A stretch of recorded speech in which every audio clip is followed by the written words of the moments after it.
प्रिय छात्र एवं छात्राओं, मैं बीए एलएलबी प्रथम सेमेस्टर के पाठ्यक्रम को आज लेकर आप सबके उपस्थित हुआ हूँ। सिलेबस के अंतर्गत हमें ये बताना है, हम आपको ये अवगत कराएंगे कि आपको बीए एलएलबी फर्स्ट सेमेस्टर के तहत पॉलिटिकल साइंस का कौन कौन सा पार्ट आपको पढ़ाया जाएगा, कौन कौन से टॉपिक पर चर्चा की जाएगी, तो समस्त तथ्यों का अध्ययन हम इस सिलेबस के अंतर्गत करेंगे, इस पार्ट के अंतर्गत करेंगे जो बीए एलएलबी प्रथम सेमेस्टर के अंतर्गत अध्ययन किया जाएगा। आइए देखते हैं इस सिलेबस के अंतर्गत कौन कौन से टॉपिक रखे गए हैं और कौन कौन की चर्चा की गई है। उन सब पर विचार विमर्श कर लें, उसका विश्लेषण कर लें, उनकी जानकारी प्राप्त कर लें, ताकि हमें इस पाठ्यक्रम को सही तरीके से अध्ययन करने में, अध्यापन कराने में कोई कठिनाई ना हो। तो आइए इसकी चर्चा करते हैं। इस सिलेबस के अंतर्गत कौन कौन से टॉपिक की चर्चा की जा रही है।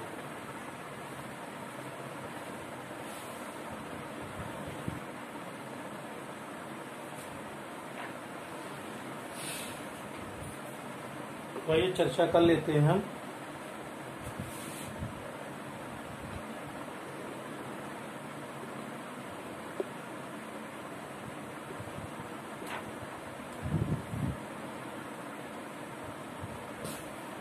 सबसे पहले चर्चा करते हैं कि जो बीए एलएलबी प्रथम सेमेस्टर का फर्स्ट सेमेस्टर का जो पार्ट दिखाया गया है, जिसकी चर्चा की गई है, जो सिलेबस के अंतर्गत है, उनके अंतर्गत हम देख सकते हैं कि इसमें जो पेपर पढ़ाया जाएगा, फर्स्ट सेमेस्टर के तहत जिस पेपर का अध्ययन किया जाएगा वो है basic principle of political science and organization, यानी कि राजनीति विज्ञान के मूल सिद्धांत और संगठन की इसमें चर्चा की जाएगी और इससे जुड़े हुए समस्त तथ्यों का अध्ययन इसके अंतर्गत किया जाएगा।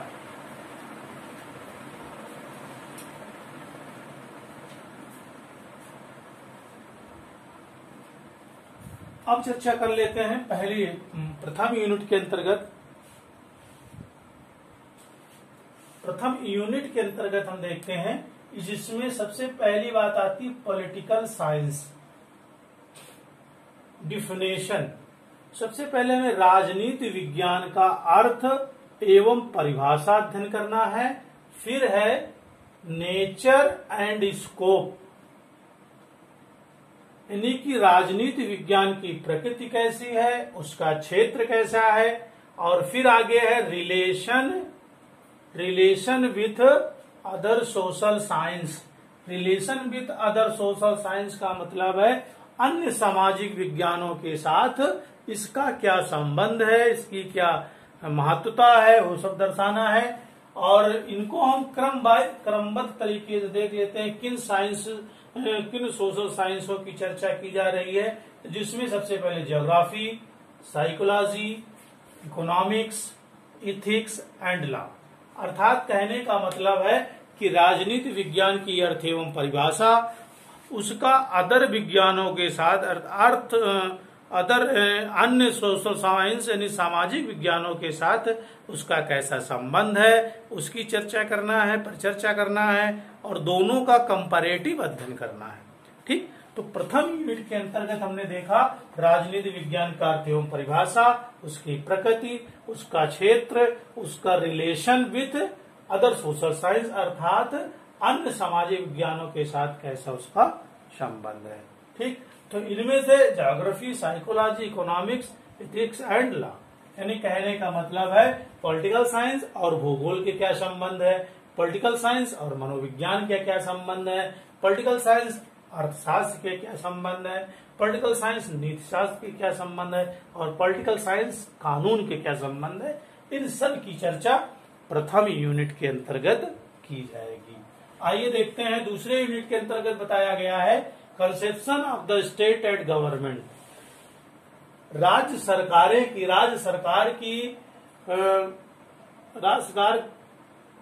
के बारे में अध्ययन करेंगे, उसके बारे में जानेंगे। तो प्रथम यूनिट के प्रथम पार्ट के अंतर्गत दूसरे यूनिट के प्रथम पार्ट के अंतर्गत देखेंगे स्टेट। सबसे पहले हम पढ़ेंगे राज्य क्या है, डिफाइन करना है, अर्थात राज्य को परिभाषित करना है, राज्य की अर्थ एवं परिभाषा की चर्चा करना है। फिर उसके बाद नेचर ऑफ द स्टेट अर्थात राज्य की प्रकृति कैसी है, उसकी बनावट कैसी है, उस आधार पर चर्चा करना है। और फिर है एलिमेंट्स ऑफ द स्टेट, राज्य के प्रमुख तत्व कौन कौन से है उनकी चर्चा करना है।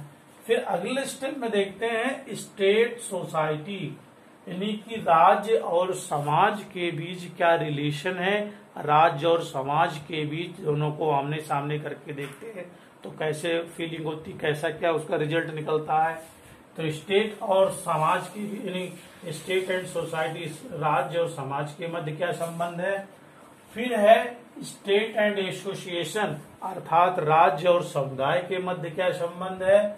फिर आगे देखते हैं स्टेट गवर्नमेंट और राज्य और सरकार के बीच क्या संबंध है। इसका अध्ययन सेकेंड यूनिट के फर्स्ट पार्ट के अंतर्गत किया जाएगा। कौन कौन से, राज्य, राज्य की प्रकृति, राज्य के प्रमुख तत्व, राज्य का समाज के साथ क्या संबंध है, राज्य का समुदाय के साथ क्या संबंध है, और राज्य का सरकार के साथ क्या संबंध है, इसकी चर्चा की जाएगी। ठीक है। अब सेकेंड यूनिट के सेकेंड पार्ट में देखते हैं, इसमें सॉवरेंटी का मतलब होता है संप्रभुता। अब इसमें देखना मीनिंग, एस्पेक्ट्स, एट्रीब्यूट्स, काइंड अर्थात उसकी अर्थ एवं परिभाषा को परिभाषित करते हुए काइंड से उसके प्रकारों का अध्ययन करो। यानी कि सॉवरेंटी के संप्रभुता का अर्थ एवं परिभाषा, उसके प्रमुख प्रकार कौन कौन से हैं, विथ रिफरेंस साथ ही संदर्भित करते हुए पॉलिटिकल एंड लीगल सॉवरेंटी, यानी राजनीतिक और वैधानिक सत्ता को परिभाषित करना है। यानी राजनीतिक वैधानिक सत्ता को पारित करो, संदर्भित करना है, उसके बारे में बताना, उसकी चर्चा करना है। तो इस यूनिट के अंतर्गत ये बताया जाएगा। अब हम तीसरे यूनिट की चर्चा करें। 2 यूनिट तो हो गई, तीसरे यूनिट की चर्चा करते हैं, वो है पॉलिटिकल ऑर्गेनाइजेशन, यानी कि राजनीतिक संगठन कौन कौन से हैं उनकी चर्चा कर लेते हैं और देखते हैं कि इस यूनिट के अंतर्गत हम किसकी चर्चा करेंगे। तो सबसे पहले थर्ड यूनिट के फर्स्ट पार्ट में देखते हैं कॉन्स्टिट्यूशन। कॉन्स्टिट्यूशन का मतलब है संविधान, मीनिंग क्लासिफिकेशन अर्थात संविधान का अर्थ एवं परिभाषा और उसका वर्गीकरण। क्या क्या है, अर्थ एवं परिभाषा और उसका वर्गीकरण। फिर आगे है कॉन्स्टिट्यूशन ऑफ गुड कॉन्स्टिट्यूशन। कहने का मतलब यह है कि मीनिंग एंड क्लासिफिकेशन हो गया, उसका अर्थ एवं परिभाषा एवं वर्गीकरण हो गया। फिर एक कंडीशन ऑफ गुड कॉन्स्टिट्यूशन अर्थात कहने का मतलब एक अच्छे संविधान के क्या स्थिति है, अच्छे संविधान की क्या स्थिति है, इसके बारे में अध्ययन करना है। तो आइए देखते हैं तीसरी यूनिट के सेकंड पार्ट की चर्चा करें तो है कन्वेंशन। कन्वेंशन मतलब समन्वयक। इसमें लिखा गया है unwritten and written constitution, अलिखित संविधान और लिखित संविधान। अलिखित संविधान और लिखित संविधान की चर्चा करनी है तो जब हम सबसे पहले चर्चा करेंगे यूके एंड यूएसए, इंडिया। तीनों के एग्जाम्पल हैं। इन रिटन संविधान की जब चर्चा करें, अलिखित संविधान की चर्चा करें तो यूनाइटेड किंगडम का नाम आता है कि अलिखित संविधान व्यवस्था कहां से ली गई है, यूनाइटेड किंगडम से ली गई। लेकिन रिटन संविधान, रिटन कॉन्स्टिट्यूशन की बात की जाए तो यूएसए से लिया गया है, अमेरिका से, और रिटन संविधान लिया गया है। लेकिन इंडिया जैसे स्टेट में, इंडिया जैसे राज्य में इन रिटन संविधान और रिटन संविधान दोनों को फॉलो किया जा रहा है। अर्थात यहाँ पर कंपैरिजन अध्ययन करके देखते हैं कि यूएसए और यूके दोनों को समन्वित किया गया, कन्वेंशन किया गया है ये कॉन्स्टिट्यूशन में, ये यूनिट के पार्ट में दिखाया गया है। ठीक। अब अगले थर्ड पार्ट में देखते हैं। थर्ड में unitary and federal government. Unitary and federal government का मतलब है कि एकात्मक और संघात्मक शासन के अंतर्गत एकात्मक और संघात्मक शासन की चर्चा करना है, जिसमें है फीचर, उसकी प्रमुख विशेषताएं क्या है, रिलेटिव, उसका संबंध क्या है, मेरिट एंड डिमेरिट, वो किस प्रकार से एक दूसरे को प्रभावित करती हैं, एक दूसरे की श्रेणी में रखती हैं, उन सब की चर्चा इसके अंतर्गत की जाएगी। इसके अंतर्गत जैसे देखा गया यूके, यूएसए, इंडिया और स्विट्जरलैंड, 4 देशों के संविधान को मिश्रित अध्ययन किया जाएगा। तो हम बात करें यूके, यूएसए, इंडिया, स्विट्जरलैंड, यानी कि यहाँ इन देशों के संविधान को पढ़ने के बाद यहाँ की स्थिति क्लियर हो पाएगी। ठीक है, आगे देखते हैं। चौथी यूनिट जो है इंडियन फेडरेशन। इंडियन फेडरेशन का मतलब क्या है कि भारतीय संघात्मक व्यवस्था, features how federal is India, उसकी प्रमुख विशेषताएं क्या है और कैसे भारत में संघात्मक सिस्टम लगता है, चालू होता है, कैसे वो प्रभावित कर रहा है, भारत में किस प्रकार से वो कारगर सिद्ध कर रहा है। ठीक, तो आज अभी हम इसके अंतर्गत देख रहे हैं 3 यूनिटों को पढ़ा, 3 यूनिटों के अंतर्गत बताया कि हम इसके अंतर्गत क्या क्या अध्ययन करेंगे। आइए अगले क्रम में देखते हैं कि चौथी यूनिट हमारी क्या है, 5वीं क्या है, 6ठी क्या है, इस पर चर्चा कर लेते हैं और उस पर विचार विमर्श करके हम समझ लेते हैं कि क्या पढ़ना है, क्या नहीं पढ़ना है। ठीक है,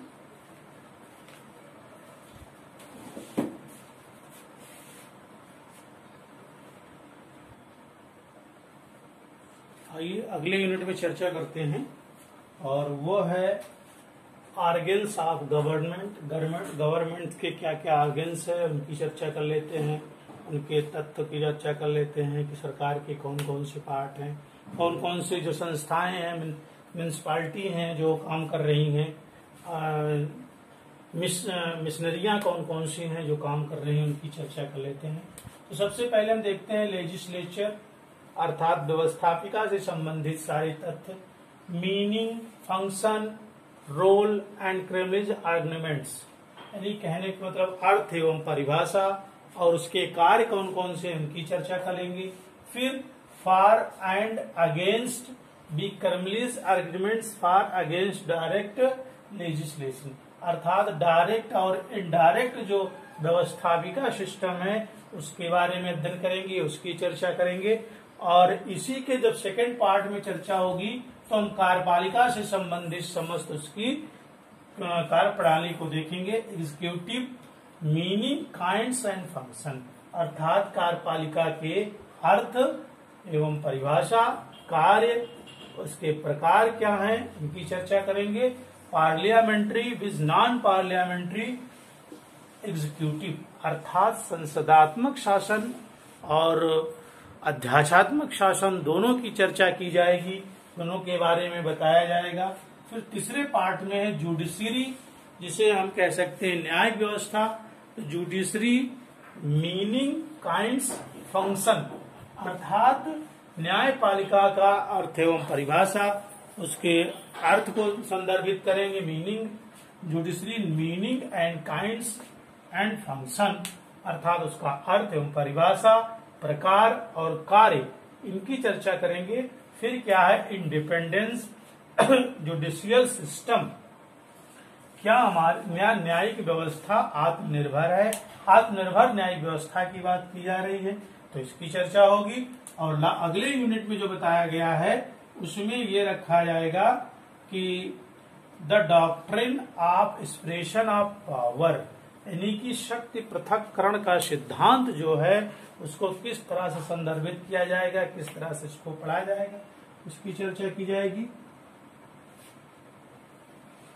अब चौथी यूनिट के अंतर्गत देखते हैं कॉन्सेप्ट ऑफ रिप्रेजेंटेटिव, अर्थात प्रतिनिधित्व का अभिप्राय क्या है, प्रतिनिध्यात्मक शासन प्रणाली, प्रतिनिधित्व का अर्थ एवं परिभाषा क्या है, इलेक्टोरेट उसका चुनावी प्रक्रिया में किस तरह से रोल है, और constituencies single members and multi members, अर्थात जो चुनाव प्रक्रिया है वो चाहे एक सदस्यीय चुनाव प्रक्रिया को हो या बहुसदस्यीय चुनाव प्रक्रिया की, जो इलेक्टोरेट जो चुनाव आयोग है, एक सदस्यीय चुनाव आयोग और बहुसदस्यीय चुनाव आयोग को किस तरह से संदर्भित किया गया, भारत में किस प्रकार से इनकी व्यवस्था को स्पष्ट किया गया है, उनकी चर्चा कर लेते हैं।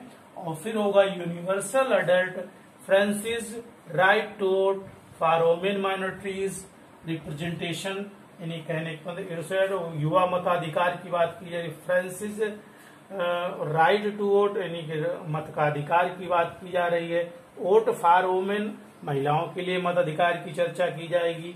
माइनॉरिटी ऑफ रिप्रेजेंटेशन यानी कि अल्पसंख्यक किस प्रकार से प्रतिनिधित्व उनका होगा, उसकी चर्चा होगी। फिर पब्लिक ओपिनियन में पब्लिक ओपिनियन मीनिंग के अंतर्गत देखेंगे तो पब्लिक ओपिनियन के अंतर्गत नेचर, उसकी प्रकृति को चर्चा करेंगे और मीडिया का अध्ययन करेंगे। अर्थात कहने का मतलब इस यूनिट के अंतर्गत इतनी चर्चाएं होगी। अब लास्ट यूनिट की चर्चा कर लेते हैं और वो देखते हैं इस सिलेबस के अंतर्गत लास्ट यूनिट कौन सी है, उसकी चर्चा करते हैं।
लास्ट यूनिट की चर्चा करते हैं। इसमें देखते हैं कि पब्लिक रिलेशन अर्थात जन समूह के साथ कैसा संबंध है, उसकी चर्चा करेंगे। और मीनिंग, प्रिंसिपल्स एंड रोल, उसका अर्थ क्या है, उसके सिद्धांत क्या है और उसकी भूमिका क्या है, इसकी चर्चा विस्तार से की जाएगी, इसका अध्ययन किया जाएगा। तो इस प्रकार से हम देख सकते हैं कि बीए एलएलबी प्रथम सेमेस्टर के अंतर्गत पॉलिटिकल साइंस जो basic principle of political science and organization की चर्चा की जाएगी। उसके अंतर्गत हम इतने यूनिट को पढ़ेंगे, इतने पार्ट को पढ़ेंगे और इसका अध्ययन करेंगे, आपको इन तथ्यों से अवगत कराएंगे। अगले क्लास में मैं एक नए टॉपिक के साथ आपके साथ फिर आऊंगा। तब तक के लिए धन्यवाद।